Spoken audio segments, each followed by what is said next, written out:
मोनिका जुयाल, आप देख रहे हैं नेशनल मीडिया न्यूज। चलिए नजर डालते हैं प्रत्येक राज्य की हर छोटी बड़ी खबर पर। आज जो मेरा नामांकन मैंने कल किया है, ये नामांकन केवल विधायक बनने के लिए या चुनाव लड़ने के लिए नहीं है।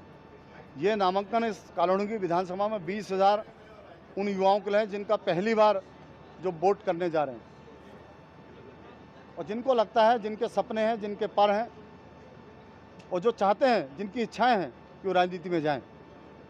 मैं उस परिवार से आता हूं जिस परिवार में हमारे माँ बाप भी नहीं हैं, बड़े भाई भी नहीं हैं, मैं अकेला अपने परिवार में हूं।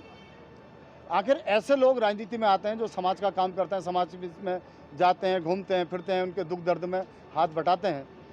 वो लोग कब राजनीति में आगे आएंगे?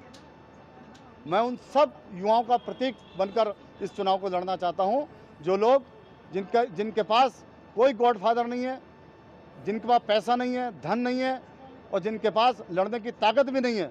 मैं उन लोगों से कहना चाहता हूं कि नहीं, अच्छे लोगों को राजनीति में आना चाहिए और निश्चित रूप से मैं इस कदम को आगे इसीलिए बढ़ा रहा हूं। मैं उन सब युवाओं की मसाल लेके आगे चल रहा हूं। जब पूरा समाज इस बात को तय करता है कि एक समय के बाद सीनियर को, अपने बेटों को, अपने पुत्रों को अपने निश्चित रूप से गद्दी सौंपनी चाहिए। वो राजा महाराजाओं का भी समय रहा, तब भी ये परंपराएं चली आ रही थी। आखिर क्यों हमारी पार्टी के सीनियर लोगों ने हाथ बढ़ाकर ये क्यों नहीं कहा कि भाई नहीं, अब युवा पीढ़ी को आगे आना चाहिए? मैं इन सब मुद्दों को लेकर जनता के बीच में जा रहा हूँ। मुझे लगता है कि पार्टी ने कहा कि हम सब परिवार हैं और इसी भाषा को मैं 34 वर्षों से लगातार बोलते आ रहा हूँ। लेकिन इस बार मुझे नहीं लगा कि पार्टी ने परिवार जैसा व्यवहार मेरे साथ किया। मुझे लगता है मुझे केवल छला ही नहीं गया, मेरे साथ उन्होंने नफरत जैसा व्यवहार पार्टी ने किया है।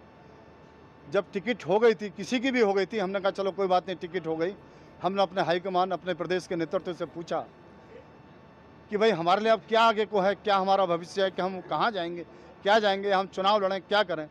तो उन्होंने कहा नहीं, आप हमारे पार्टी के सीनियर लीडर हो और हम आपको हल्द्वानी लड़ाएंगे चुनाव। मैं नफरत शब्द का इसलिए प्रयोग कर रहा हूँ कि जितने 5 प्रदेश जो हैं, उन प्रदेशों में नीतिगत फैसला था कि हम मेयर को चुनाव नहीं लड़ाएंगे कहीं भी।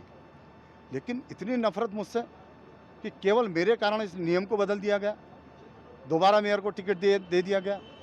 यानी ये जो चीज़ें हैं, भाई पूरे देश में आपने कहा जो सेंट्रल मिनिस्टर भी थे जो 70+ हो गए थे, उनको भी आपने हटा दिया।